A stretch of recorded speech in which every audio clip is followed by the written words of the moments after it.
Welcome to our channel. నేను కృష్ణ చైతన్యాని. ఇవాళ మనతో పాటు ఎనలిస్ట్ ఇంద్రనీల్ గారు ఉన్నారు.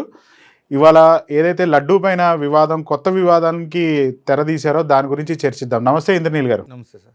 సార్ ఏంటి సార్ ఇప్పుడు కొత్త వివాదాల్లోకి దారి తీస్తూ ఉంది లడ్డూ వ్యవహారం? ఏంటి అసలు ఎటు పక్కకి దారి తీస్తుంది? అసలు వాళ్ళు ఫైనల్గా లడ్డూలో కల్తీ నెయ్యి వాడామని చెప్పి ప్రూవ్ చేయాలనుకుంటున్నారా, లేకపోతే అసలు మేము తప్పు చేసామని దొరికిపోయారనుకుంటున్నారా? ఫస్ట్ అయితే డిఫెన్స్లో పడ్డారు.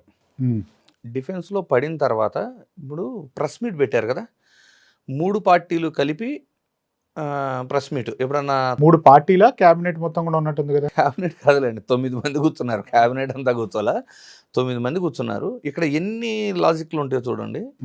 మనం గతంలో కూడా చెప్పుకున్నాం, ట్రబుల్ ఏదన్నా వచ్చి డిఫెన్స్లో పడి ఆ ట్రోలింగ్ బారిన పడుతున్నాం, దొరికేసామన్నప్పుడు దాన్ని అడ్రస్ చేయడానికి పవన్ కళ్యాణ్ గారిని ముందు పెడతారు. నిన్న అదే 9 మందిలో లోకేష్ గారు కూడా ఉన్నారు. కానీ ఆయన ఒక బుద్ధుడిలాగా సైలెంట్గా, అసలు ఆయన ఏమీ మాట్లాడినప్పుడు ఆ ఫ్రేమ్లో అవసరమై ఉండిద్ది. కానీ పేజ్ నెంబర్ 35 అని చెప్పి నాని గారు 2-3 సార్లు ప్రస్తావించారు. అయితే ఇక్కడ నిన్న ప్రెస్ మీట్ కానీ మీరు చూసుకుంటే వాళ్ళు ఏం చెప్పాలనుకుంటున్నారు అంటే, ఫస్ట్ జంతు కొవ్వు కలిసింది అన్నారు, ఆ జంతు కొవ్వు కలవలేదు అని సిట్ చెప్పింది.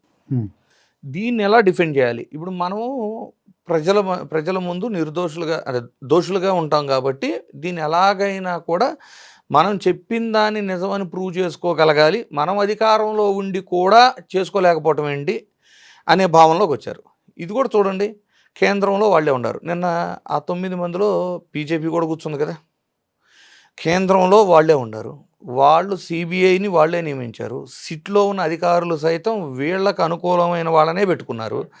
ఇంత పెట్టుకొని అంటే కేంద్రంలో, రాష్ట్రంలో అధికారంలో ఉండి వాళ్ళు చెప్పిన విధంగా అనే అంత నడిచే వ్యవస్థను పెట్టుకొని ఆ వ్యవస్థ ద్వారా ఎంక్వైరీ చేసిన తర్వాత కూడా జంతు కొవ్వు లేదు అనేది అసలు ఫస్ట్ డైజెస్ట్ చేసుకోలేకపోతున్నారు.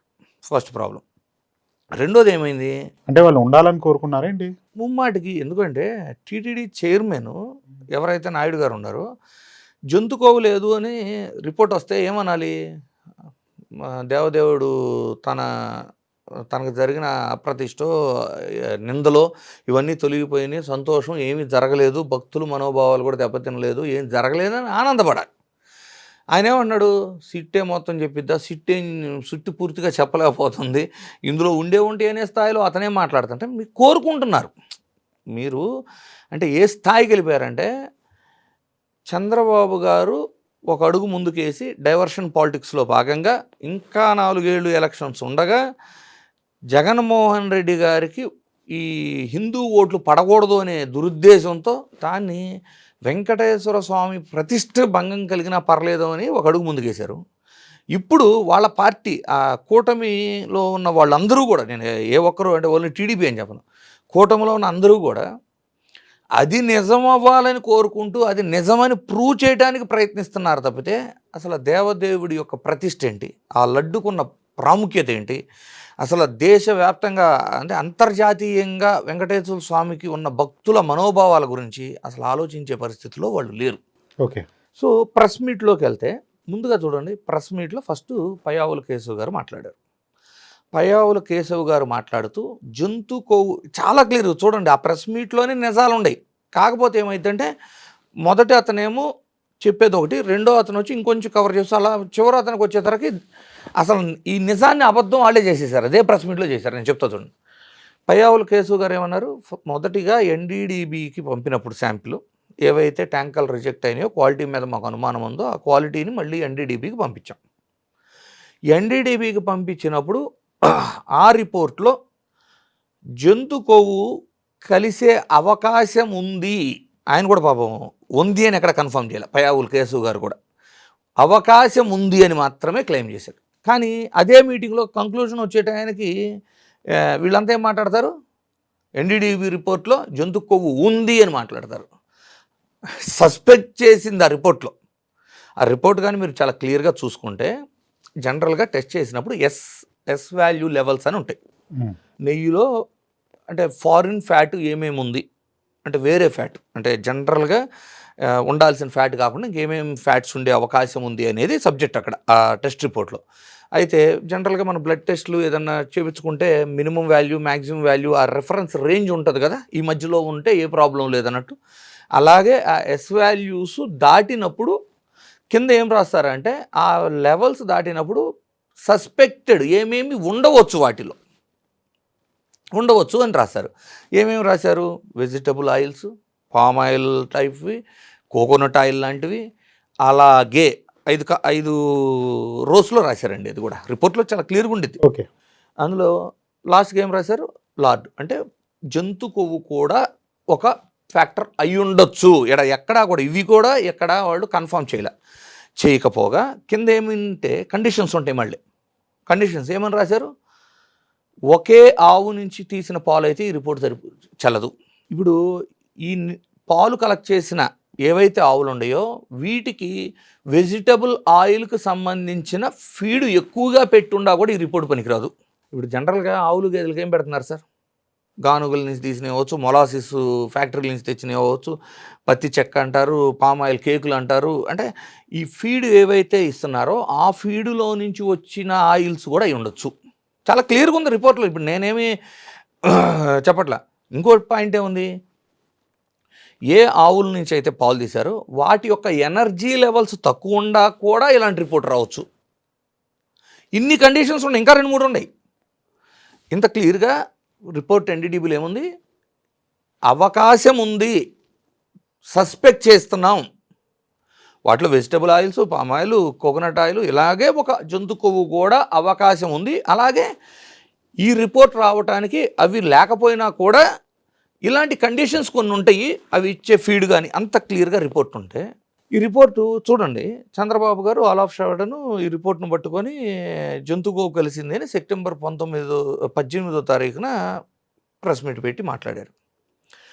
క్షణికావేశంలో అంటే పాపం ఆయన మనోభావాలు దెబ్బతినో ఇబ్బంది పడో ఆల్ ఆఫ్ సడన్ రిపోర్ట్ చూడగానే పెట్టలేదు కదా ప్రెస్ మీటు. రిపోర్టు తన చేతికి వచ్చిన 2 నెలల తర్వాత ఉద్దేశపూర్వకంగా చేసిన పనిది. అంటే 2 నెలలు మీ దగ్గర రిపోర్ట్ ఉన్నప్పుడు ఇవన్నీ క్లియర్గా అర్థమవుతాయి కదా.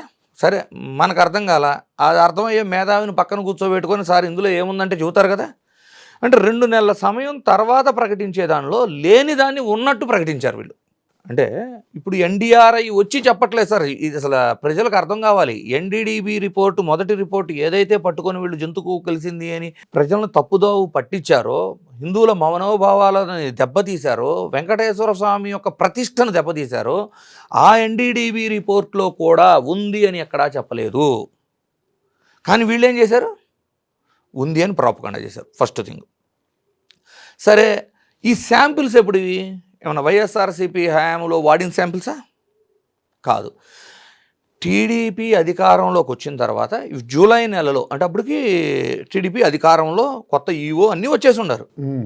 వాళ్ళ అధికారంలో ఉన్నప్పుడు వచ్చిన ట్యాంకర్లలో రిజెక్ట్ అయిన ట్యాంకర్ యొక్క అందులో ఉన్న నెయ్యిని శాంపిల్కి పంపా అన్నారు. ఇక్కడ ఏంటి? మళ్ళీ ప్రెస్ మీట్కి వద్దాం సార్. నాకు ఇంకో డౌట్. ఇప్పుడు ఆ రిజెక్ట్ చేసిన ట్యాంకర్లు తీసుకెళ్ళి కింద ఎక్కడో పెట్టారు అని చెప్పి ఒకటి అది కూడా చెప్తా సార్. అది దాని దాకా వెళ్ళే ముందు ఇంకొంచెం డీటెయిల్గా దీని మీద చెప్పాలి, కొంచెం ప్రజలకు అర్థం కావాల్సింది. ప్రెస్ మీట్కి మళ్ళీ వెళ్దాం. ప్రెస్ మీట్లో ఏం చెప్పారు? ఈ పాయింట్ అయిపోయిన తర్వాత ఇప్పుడు ఎన్డీఆర్ఐ రిపోర్ట్ గురించి మాట్లాడదాం మళ్ళీ. ఇప్పుడు ఏం జరిగింది? వీళ్ళు ఒక కమిటీ వేసేసి, సిట్ వేసేసి స్టేట్ తరపున విచారణ చేయాలని చూశారు. వెంటనే వైవి సుబ్బారెడ్డి గారు, ఎక్స్ టీటీడీ చైర్మన్ గారు వెళ్ళి దీన్ని సుప్రీంకోర్టు విచారణ చేయాలి, సిబిఐ ద్వారా చేపించాలని సిబిఐ డిమాండ్ చేస్తే, సిబిఐ వాళ్ళ ఆధ్వర్యంలో సుప్రీంకోర్టును సిట్టు ఏర్పాటు చేసి విచారణ స్టార్ట్ అయింది. మరలా దీన్ని ఎన్డీఆర్ఐకి పంపారు. ఎన్డీడీబీ అంటేనేమో డైరీ డెవలప్మెంట్ బోర్డు, ఎన్డీఆర్ఐ అంటేనేమో డైరీ రీసెర్చ్ ఇన్స్టిట్యూట్.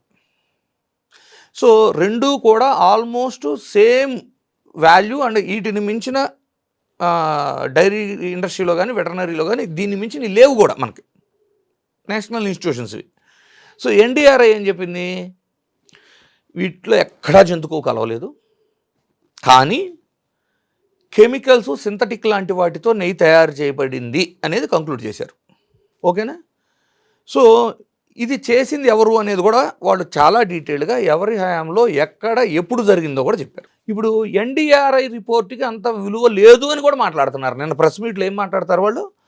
ఎన్డీఆర్ఐ వాళ్ళ రిపోర్ట్లో కిందంట కండిషన్స్లో అంటే వీళ్ళు సిబిఐని యాక్సెప్ట్ చేయట్లేదా సార్? ఒకప్పుడు సిబిఐని మా రాష్ట్రానికి రావద్దని చెప్పిన వాళ్ళు, ఏదో ఇప్పుడు కూటమిలో పొత్తులో ఉన్నాం కాబట్టి వాళ్ళు మనకు అనుకూలంగా పనిచేస్తారని అలౌ చేసిన వాళ్ళు, అంతేగాని సిబిఐ వీళ్ళకి కావాల్సిన రిపోర్ట్ ఇచ్చే వరకు సిబిఐ లేదు, సిట్ లేదు, సుప్రీంకోర్టు లేదు, దేన్నైనా విమర్శిస్తారు, దేన్నైనా తప్పుపడతారు. ఈఓని కూడా అందుకని ఇమీడియట్గా మార్చినట్టు ఉన్నారు కదా.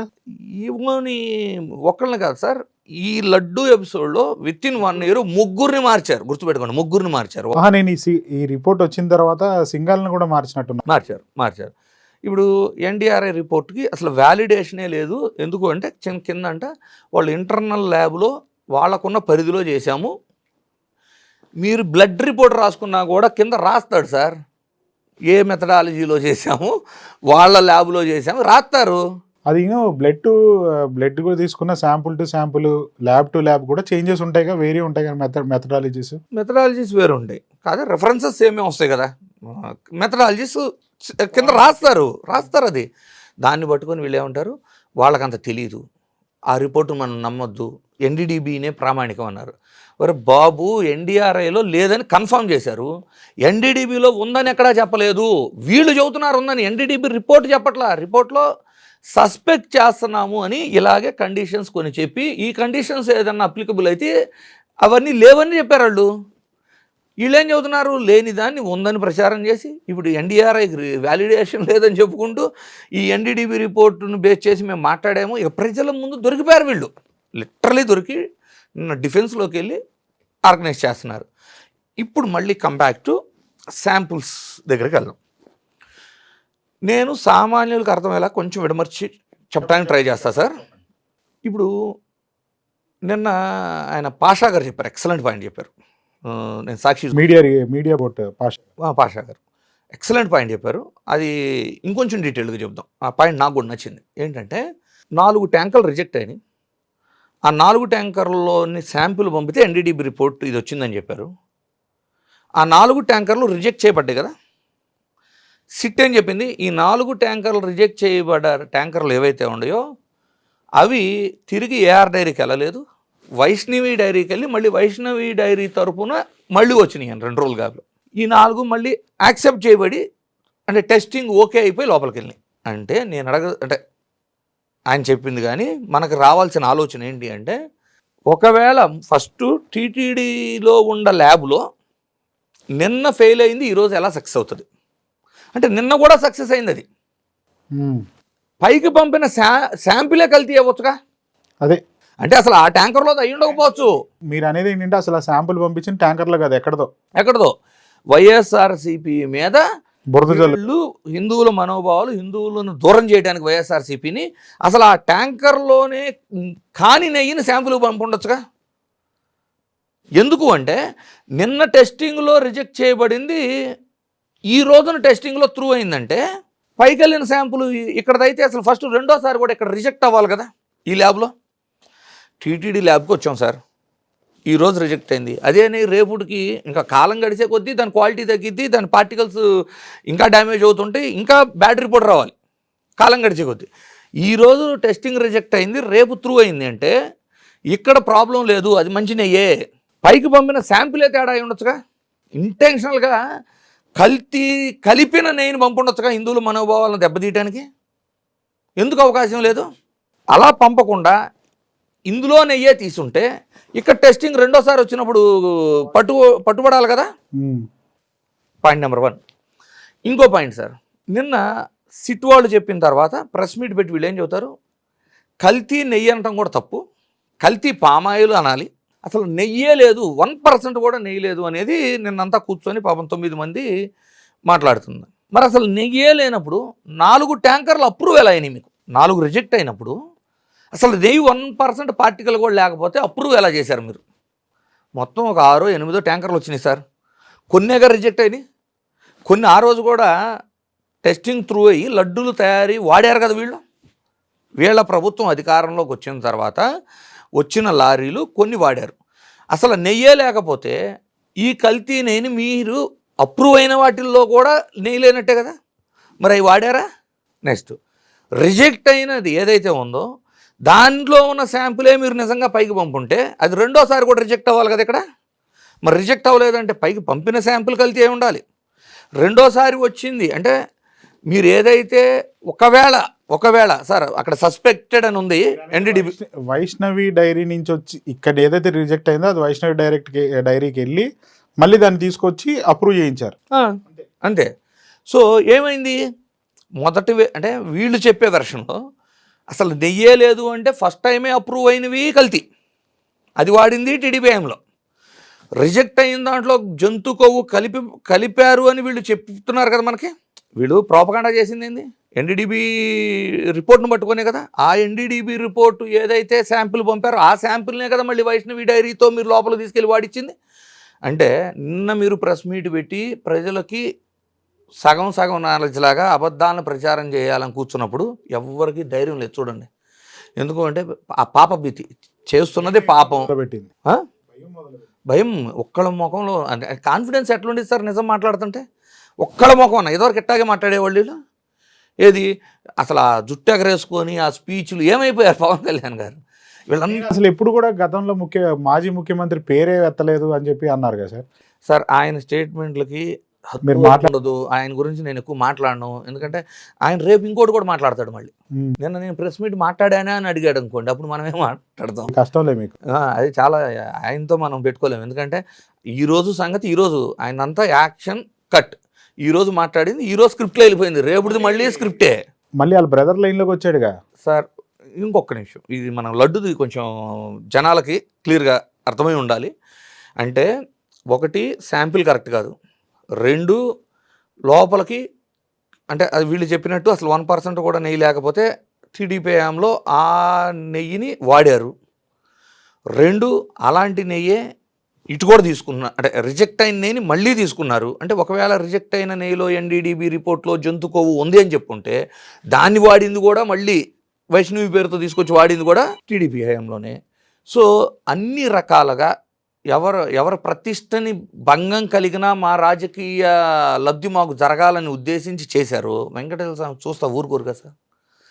తిప్పి కొడితే మళ్ళీ వాళ్ళ దగ్గరకు వచ్చి మొత్తం మీ హయాంలో జరిగింది అనే కాడకు వచ్చి ఆగింది. ఇప్పుడు ఏమైపోయింది, అంతకుముందు చంద్రబాబు గారు మాట్లాడారు, తర్వాత పవన్ కళ్యాణ్ గారు 1,00,000 లడ్లు అయోధ్య విషయంలో కూడా జరిగిందని మాట్లాడారు. సో దీన్ని కవర్ చేయడానికి మన ఇద్దరికి క్రెడిబిలిటీ పోయింది, ప్రజలు మన ఇద్దరు నమ్మట్లేదు. దేశంలో ఎప్పుడైనా ఒక హిందుత్వ రిలేటెడ్ ఏదన్నా ప్రాబ్లము ఒక ఇష్యూ రైజ్ అయితే ఫస్ట్ మాట్లాడేది ఎవరు సార్? బీజేపీ, ఆర్ఎస్ఎస్, విశ్వ హిందూ పరిషత్ అండ్ బీజేపీ. ఈ లడ్డు వ్యవహారంలో బీజేపీ ఇప్పుడు దాకా మాట్లాడాల. మాధవీలత గారు ఆ రోజు ఏదో భజన చేసుకుంటా వెళ్ళింది వచ్చింది, మళ్ళీ సారీ చెప్పింది, తప్పు అయిపోయింది అంది. ఆ రోజు నుంచి బీజేపీ వాళ్ళు ఎవ్వరూ మాట్లాడాల. నిన్న పరిస్థితి ఏందో తెలుసా? అంటే నా విశ్లేషణ అయితే బాబు మాకు క్రెడిబిలిటీ పోయింది. టీడీపీ జనసేనని ఎవరు నమ్మే పరిస్థితుల్లో భక్తులు లేరు. బీజేపీ మాట్లాడతాయన్నా హిందువులు నమ్ముతారేమో.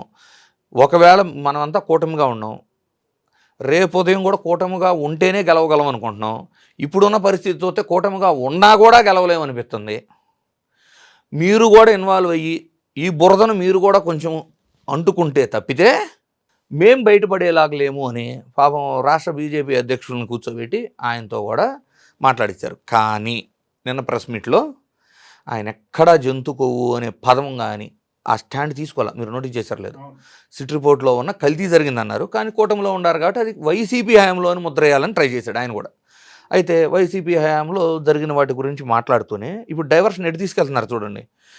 వైఎస్ఆర్సీపీలో గుళ్ళ మీద దాడులు జరిగిపోయినాయి, రథమేగా అని కొత్తది తయారు చేశారంటే ఇప్పుడు కాలిపోయిన దాన్ని ఏం చేస్తారు? వీళ్ళైతే ఏం చేసేవాళ్ళు అంటే ప్రత్యక్షం చేయించేవాళ్ళే. వీళ్ళు ఏమైనా మంత్రాలు తంత్రాలు చేసి ఎవరైతే తప్పు చేశారో చట్టపరంగా వాళ్ళని శిక్షించడానికి ఒక ప్రొసీజర్ ఉంది, రాజ్యాంగం ఉంది, లా అండ్ ఆర్డర్ ఉంది, జ్యుడిషియం ఉంది. దాని పని అది చేసుకుంటూ పోతుంది.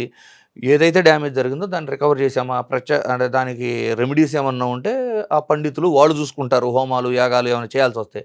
వీళ్ళ అధికారంలోకి వచ్చిన తర్వాత ఎన్ని గుళ్ళల్లో అపచారాలు జరుగుతున్నాయి, దాని గురించి ఎందుకు మాట్లాడరు?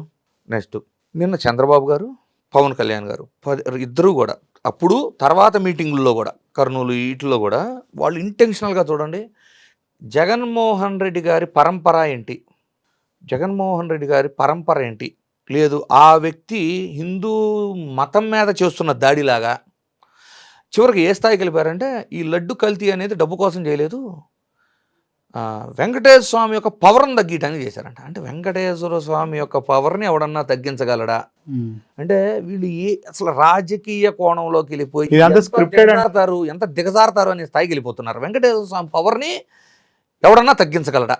ఇదంతా స్క్రిప్టెడ్గా లేదు, స్క్రిప్టెడ్ కాదు. ఇక ఏం మాట్లాడి ఏం కన్విన్స్ చేయాలి ప్రజలను అర్థం కాక చేస్తున్న పనులు. లాగారు, తెగింది, లాగినంత లాగారు, ఇప్పుడు తెగింది, ఇప్పుడు అతకదు, ఏం చేయాలో అర్థం కావట్లా. దాంట్లో చూడండి పరంపర గురించి మాట్లాడారు కదా, ఒక్క 2 minutes మాట్లాడదాం సార్. 1000 కాళ్ళ మండపాన్ని పడగొట్టించింది ఎవరు? 2014లో కదా, చంద్రబాబు గారు. విజయవాడలో రోడ్ ఎక్స్టెన్షన్స్ పేరుతో గుళ్ళు ధ్వంసం చేసింది ఎవరు? 15, 16 పుష్కరాల సమయంలో జరిగినవి అవ్వచ్చు, తిరుమల తిరుపతిలో టోకెన్ల దగ్గర అవ్వచ్చు, సింహాచలంలో గోడ కూలటం అవ్వచ్చు. ఇలాంటివి చెప్తా పోతే అసలు హిందుత్వ పేరుతో హిందువుల అంటే వీళ్ళ పరంపర ఏంటి, వీళ్ళు చేసిన డ్యామేజ్ ఏంటి? ఇక పవన్ కళ్యాణ్ గారి విషయం వస్తే వాళ్ళైతే ఏకంగా మా నాన్న దీపారాజ్యంలో సిగరెట్ వెలిగిస్తాడు, మా అమ్మాయిని బ్యాప్టిజం, నేను కూడా బ్యాప్టిజం తీసుకున్నా ఒకప్పుడు. వాళ్ళ అన్న అయితే ఇంకో మెట్టెక్కి అసలు దేవుణ్ణే దూషిస్తూ పోస్టులు, ట్విట్టర్ అసలు దేవుడు ఉన్నాడా అనుకుంటూ అసహ్యంగా దేవుడి మీద పోస్టులు. వీళ్ళు ఏమంటారు, షర్టు మార్చినంత ఈజీగా మతం మార్చుకోగలిగిన వ్యక్తులు ఈరోజు హిందువులుగా వచ్చి హిందూ పరిరక్షకులుగా మాట్లాడతారు. ఈ పరంపరలో జగన్మోహన్ రెడ్డి గారి కుటుంబం పరంపర రాష్ట్రం అంతా అన్ని ఎగ్జాంపుల్స్ కూడా అవసరం లేదు సార్, చిన్న 2-3 ఎగ్జాంపుల్స్ చూసుకోండి. ఒక తిరుమల ఇన్సిడెంట్ జరుగుతుంది, లడ్డు ఇష్యూ నడుస్తుంది కాబట్టి ఓన్లీ దాని వరకు వెళ్దాం. పరంపర మీకు 2 కొండలు కాదు 7 కొండలు అని జీవో తెచ్చింది రాజశేఖర రెడ్డి గారు. ఎస్వీబీసీ ఛానల్ తెచ్చి ఇంటింటికి ఆ భాగ్యం మనం చూసుకునే భాగ్యం కలిగించింది రాజశేఖర రెడ్డి గారే. ఈ పవిత్రమైన లడ్డుకి పేటెంట్, జియోగ్రాఫికల్గా దాని రైట్స్ పేటెంట్ తెచ్చింది రాజశేఖర రెడ్డి గారే. మీరు అసలు ఎన్ని చెప్పాలి మీకు? ఇప్పుడు జగన్మోహన్ రెడ్డి గారి హయాంకి వచ్చినా కూడా మీకు పలు ప్రాంతాల్లో పలు రాష్ట్రాల్లో టీటీడీకి సంబంధించిన వెంకటేశ్వర స్వామి యొక్క ఆలయాలు కట్టించింది జగన్మోహన్ రెడ్డి గారు. అవును, అక్కడ కాలినడక మార్గాన్ని డెవలప్ చేసింది జగన్మోహన్ రెడ్డి గారు. అంటే ఎవరి పరంపర గురించి మాట్లాడతారు? ఇప్పుడు వీళ్ళ పరంపర మీరు తీసుకుంటే వీళ్ళ కుటుంబం అంటే చూడండి, టీటీడీ దేవస్థానానికి ఏదైనా ఎప్పుడైనా గతంలో అయినా ఇప్పుడైనా ఏదైనా మేలు జరిగింది అంటే అది ఒకటి జగన్మోహన్ రెడ్డి గారి కుటుంబం అధికారంలో ఉన్నప్పుడు, లేదు జగన్మోహన్ రెడ్డి గారు స్థాపించిన పార్టీ అధికారంలో ఉన్నప్పుడు. ఒకటి రాజశేఖర రెడ్డి గారు, లేదు వైఎస్ఆర్సీపీ పార్టీ అధికారంలో ఉన్నప్పుడు జరిగినాయి తప్పితే వీళ్ళ హయాంలో వీళ్ళ పరంపర ఏంటి సార్? 1000 కాళ్ళ మండపం కూల్చటము, 40 గుళ్ళు కూల్చటము, ఇలాంటి అపచారాలన్నీ చేసిన వాళ్ళు పరంపర మాట్లాడతారు. అతని యొక్క కమ్యూనిటీ తీసుకొచ్చి ఎలా అయినా హిందువులను దూరం చేయాలని. రెండో ఆయన అయితే అసలు నేను బ్యాప్టిజం అంటాడు, దీపారాజ్యంలో సిగరెట్ మాట్లాడతాడు, కమ్యూనిస్ట్ అయిపోతాడు, ఏదైనా అవతారం అవుతారు. వీళ్ళు వచ్చి ఈ రోజున వేరొక వ్యక్తి నిజంగా తిరుమలకి ఇన్ని చేసిన కుటుంబం యొక్క పరంపర గురించి మాట్లాడుతున్నారు చూడండి. ఇది నేనేమంటానంటే ప్రజలకు ఉండాలి కదా, ప్రజలు ఆలోచించుకోవాలి కదా, ఎవరు కరెక్టు, ఎవరు మనకి మంచి చేస్తున్నారు. హిందూ మతంని అంటే హిందూ మతాన్ని రాజకీయంగా వాడుకోకుండా దానికి జరగాల్సిన ఎవరు అందించగలుగుతున్నారని ఆలోచించుకోవాల్సిందే. రైట్ సార్, చూద్దాం అసలు నిజాలన్నీ ప్రజలకు తెలుస్తూ ఉంటాయి. Thanks for joining us as of now.